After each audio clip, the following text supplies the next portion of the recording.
Subfertility বলছিলেন, জি, সফলতার হার কেমন দেখছেন? দেখা যায় যে 80% পেশেন্ট তো এমনিতে প্রেগনেন্সি হয়ে যায়।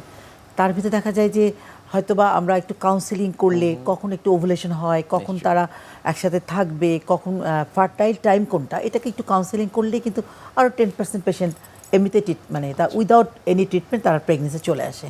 আর বাকি যে 10%, এই 10%-এর ভিতরে দেখা যায় যে আমরা কিছু হয়তো বা ওভুলেশন ইন্ডিউসিং ড্রাগ দিচ্ছি, বা যার পিসিওএস আছে পিসিওএসের জন্য তার ট্রিটমেন্ট বা তার লাইফস্টাইল মডিফিকেশন করছি, অথবা দেখা যায় যে আমরা তার চকলেট সিস্ট আছে তার জন্য চিকিৎসা দিচ্ছি, দিয়ে হয়তো চকলেট সিস্টটা ছোটো করে নিয়ে আসছি, নিয়ে হয়তো সে ট্রিটমেন্ট নিচ্ছে, অথবা তার কোনো টিবি ছিল তার টিবি ট্রিটমেন্ট দিচ্ছি। এরকম করলে দেখা যায় এখান থেকে আমার আরও 6% পেশেন্ট কিন্তু প্রেগনেন্ট হয়ে যায়।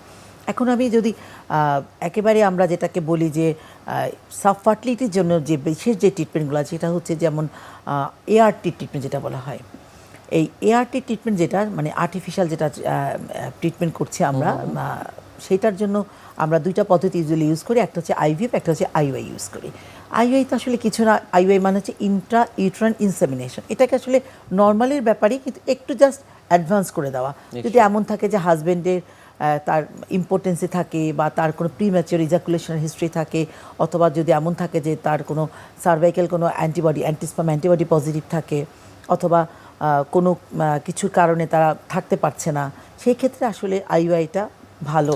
অর্থাৎ বিভিন্ন পদ্ধতির মাধ্যমে সফলতার মুখ আপনারা দেখছেন। এটা আসলে খুব বেশি না, মাত্র কিন্তু এটা 4%। এবং দেখা যায় যে আইওআইয়ের পরে আমাদের লাস্ট যে অপশন সেটা হচ্ছে আইভিএফ। আইভিএফ মানে ইনভিট্রো ফার্টিলাইজেশন, মানে বাচ্চাটাকে শরীরের বাইরে তৈরি করে বাচ্চাটাকে ভ্রূণটাকে পরে আমরা জরায়ুতে প্রতিস্থাপন করছি। নিশ্চয়ই। অনেক ধন্যবাদ আপনাকে আমাদের আজকের এই অনুষ্ঠানে আসার জন্য। আপনাকেও ধন্যবাদ, এবং ধন্যবাদ এনটিভিকে। প্রিয় দর্শক, এতক্ষণ দেখছিলেন স্বাস্থ্য প্রতিদিন। কথা হচ্ছিল খুব গুরুত্বপূর্ণ একটি বিষয়, বন্ধ্যাত্ব নিয়ে। আশা করি আমাদের এই গুরুত্বপূর্ণ তথ্যগুলো আপনাদের অনেক বেশি উপকারে আসবে। অনুষ্ঠানের পর্যায়ে দেখে নেব কি থাকছে আগামী পর্বে স্বাস্থ্য প্রতিদিন অনুষ্ঠানে। আগে প্রথম মালয়েশিয়ার এই প্রত্যন্ত গ্রাম যার নাম নিপা, সেখানে এটা ডায়াগনোসিস হয়েছে, সেখান থেকে এই নামটি থেকে গেছে। এটা বিশ্বায়নের যুগ, কোনোভাবেই ওইখান থেকে বাংলাদেশে এটা চলে আসছে। এখন আমরা বলেছি ভাইরাস, খুবই প্রাসঙ্গিকভাবে একটি দুটি কথা ভাইরাস সম্বন্ধে বলা দরকার। আমরা বছরে কোভিড একটা ভাইরাস ঘটিত রোগ, সেটা আমরা জেনেছি।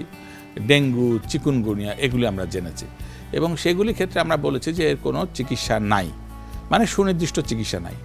একই কথা সম্ভবভাবে নিপা ভাইরাসের বেলা প্রযোজ্য। বিশ্বের যে কোনো প্রান্ত থেকে যে কোনো সময় আপনাদের পছন্দের অনুষ্ঠান স্বাস্থ্য প্রতিদিন দেখতে ভিজিট করুন আমাদের পূর্ণাঙ্গ ওয়েব পোর্টাল www.ntvbd.com-এ। এছাড়া এনটিভি সব জনপ্রিয় অনুষ্ঠান ও খবরের আপডেট পেতে ভিজিট করুন আমাদের ইউটিউব চ্যানেল ও ভেরিফাইড ফেসবুক পেজে। আজ এখানেই শেষ করছি, আগামীতে আবারও দেখা হবে। সে পর্যন্ত আপনারা সবাই ভালো থাকুন, সুস্থ থাকুন, এনটিভির সাথেই থাকুন। আল্লাহ হাফেজ।